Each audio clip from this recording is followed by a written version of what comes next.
I wonder, did God cry when he saw the scene in Las Vegas, when he saw parents weeping, crying, and panicking for their children, when he saw children panicking, weeping for their parents? I wonder, did Jesus shed a tear for the folks in Texas, for the folks in Puerto Rico, the loss of homes? Do you know there's still some folks in Puerto Rico, still no power? Days and days and days. Still no power. Crying, we can't cook. We can't do anything. I wonder, did Jesus weep when he saw the multitudes of people who had lost everything? When I listen to the news, I can't sleep at nights. How can you not be touched with the people in the world? How can you not be touched by what is going on in our world? There's something wrong with your heart. If you can turn it off and think nothing about it.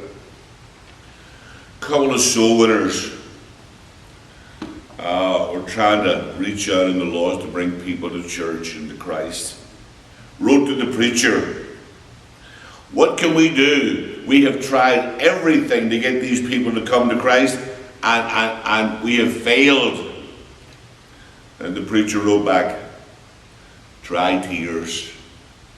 Try tears. They did, and they had a revival. I wonder, do we care enough about the broken?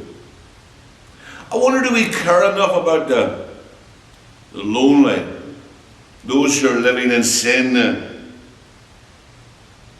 Of course the tears have to be natural, and they must come out of a heart of compassion for hurting, lost people.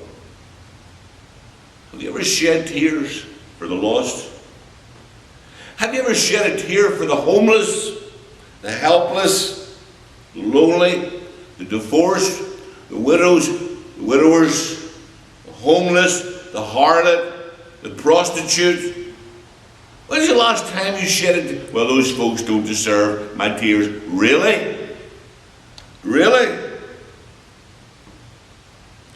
Have you wept for souls lately? Maybe that's what it's going to take to get on our knees and pray and weep for the lost. Brethren, it goes on and on and on and on and on. Look, just look at our world. Just look at the things that are going on in our world. What is it going to get to take us to weep for the souls of men and women, boys and girls? Will it take another funeral?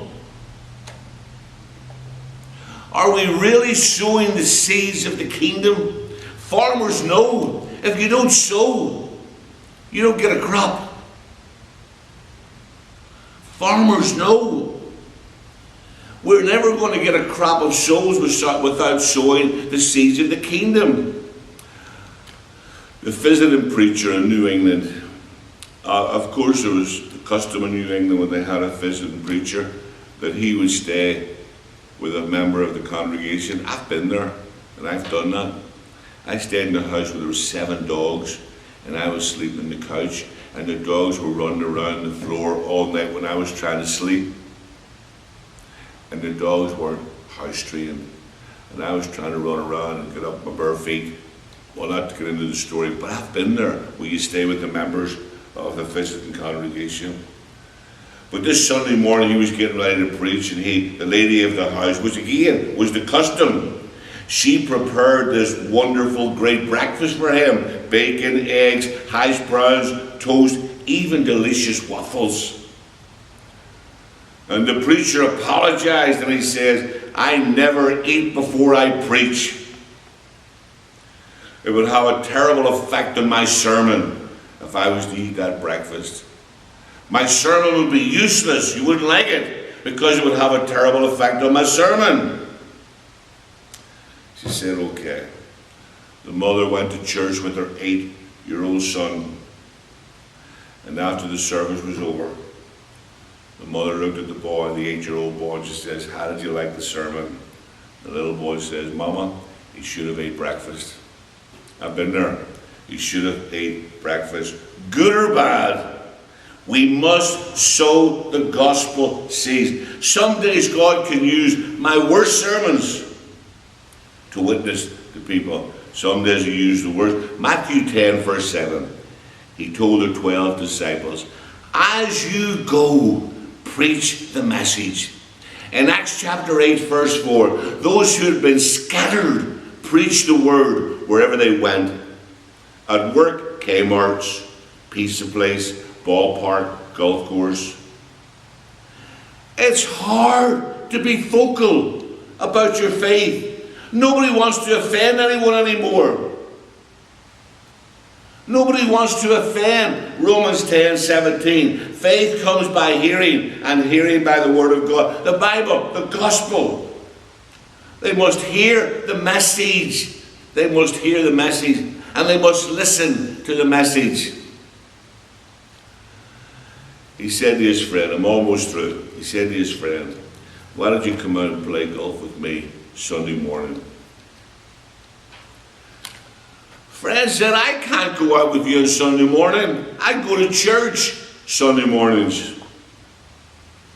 He looked at him and he said, I don't know what kind of church you attend, but you've kept it to yourself all these years.